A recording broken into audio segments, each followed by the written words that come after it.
Today I will be talking about domestic violence and the role that observational learning plays in domestic and family violence.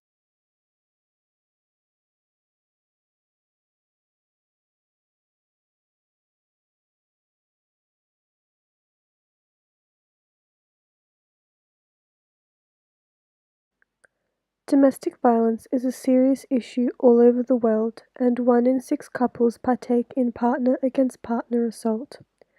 Domestic violence is the leading cause of injury to women aged 15 to 44. Children who live in homes where domestic abuse is prevalent are 1,500 times more likely to be abused themselves than children who do not experience violence in their homes. The most common component of family violence is unfortunately the abuse of children, and approximately 5% of children experience physical.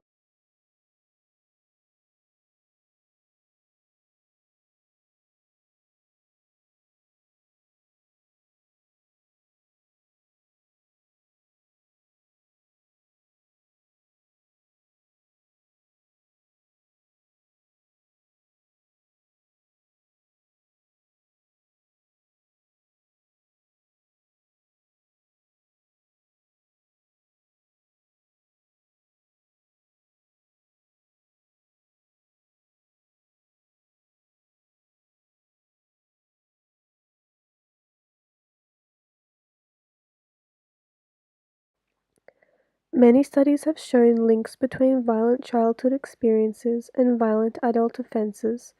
This is called the intergenerational transmission of violence or aggression. Observational learning, specifically Bandura's theory of social learning, is frequently hypothesized as the explanation behind this transmission. Social learning theory suggests that the child not only learns to commit violent acts through modeling, but also learns positive attitudes towards violence when they see it rewarded.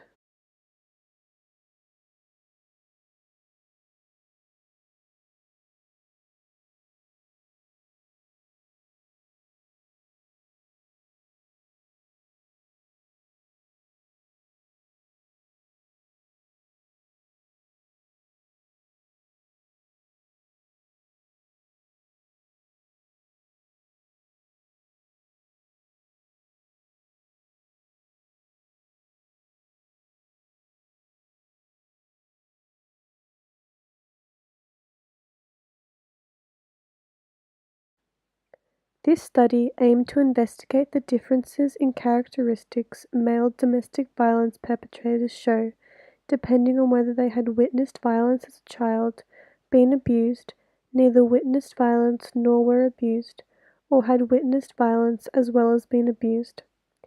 This study was conducted in order to gain insight into the differences offenders have depending on the level of violence they had experienced as children, as no prior study had been done.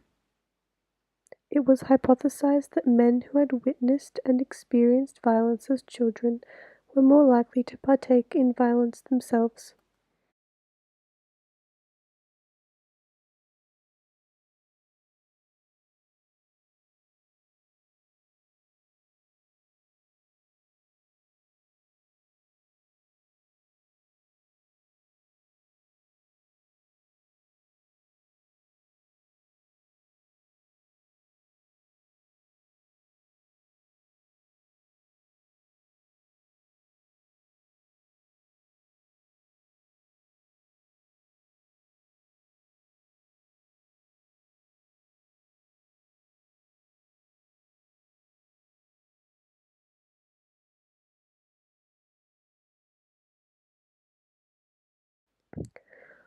(1,099) male batterers aged 18 to 65 were used in this study.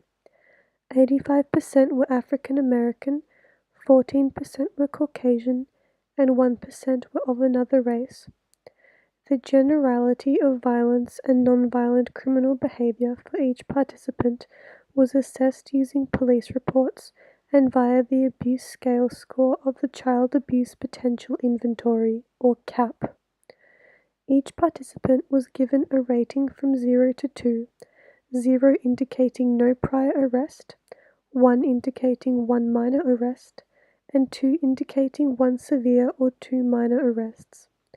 The frequency and severity of domestic violence each participant partook in was measured using a questionnaire. The participants' score on the 5 personality scales, antisocial, borderline, dependent, depressive, and narcissistic, were measured using the Millen MCMI-3. Each participant completed an assessment battery designed to assess information about the offender, the victim, and the recent offense. Individual 45-minute interviews were also conducted by advanced graduate students or master's or doctorate level professionals. Participants were asked a series of yes or no questions about their exposure to violence as children, and from their answers were placed into one of 4 groups: witnessed violence only, abused only, neither.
As you can see from the demographics table, a majority of African American and Caucasian participants and those aged 18 to 60 were placed in the neither group, with the next most populated group being abused only.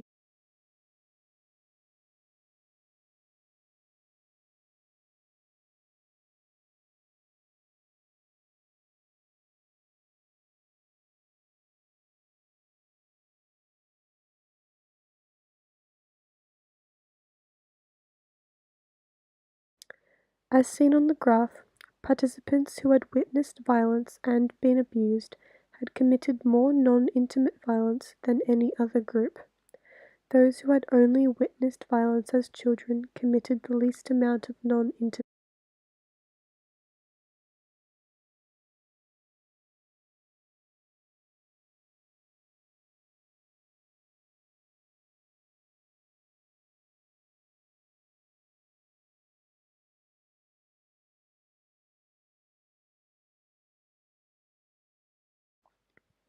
In the next graph, we see that participants who had not witnessed violence nor been abused as children partook in the least domestic violence and had the lowest severity scores. Those who had witnessed violence and had been abused committed domestic violence the most frequently. However, those who had only witnessed violence as children had the highest severity scores out of all groups.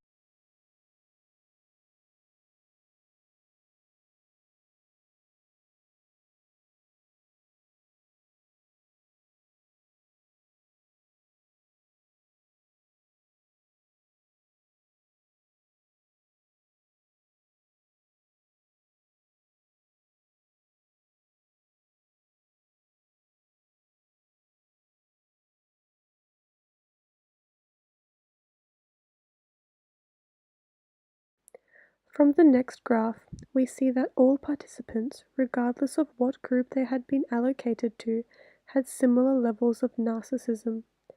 The most depressed were those who had witnessed violence and been abused. The least depressed were those who had experienced neither. Surprisingly, those who had witnessed violence only were found to be more depressed, antisocial, borderline, and dependent than those who had been abused only, suggesting that witnessing violence adds to the likelihood of being depressed, antisocial, dependent, and borderline, as it does for the likelihood of frequent and severe dementia.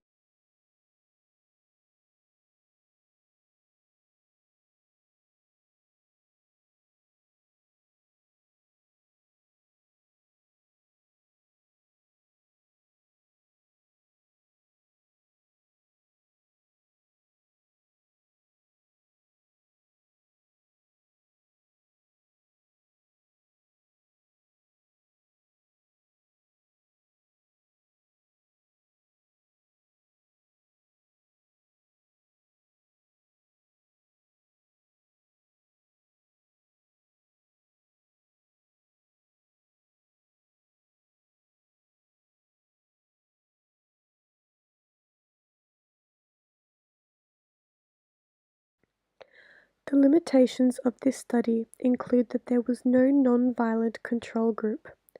The role of modeling in domestic and family violence would have been better tested if there was a group of men who had been exposed to violence as children but had not become violent adults, to be compared against men who had become violent adults. Another limitation is that there was an uneven racial mix. Majority of participants were African American, and other minorities such as Hispanic and Asian were barely represented, if represented at all, making it hard to be able to generalize the findings of this study. A third limitation of the study is the fact that the participants' childhood exposure to violence was measured through self-reports. This is unreliable as the participants may have not been able to remember accurately the levels of violence they experienced, or they may not have answered the questions truthfully due to social stigma.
In conclusion, the findings of this study are what I would have hypothesized myself if I had conducted this study.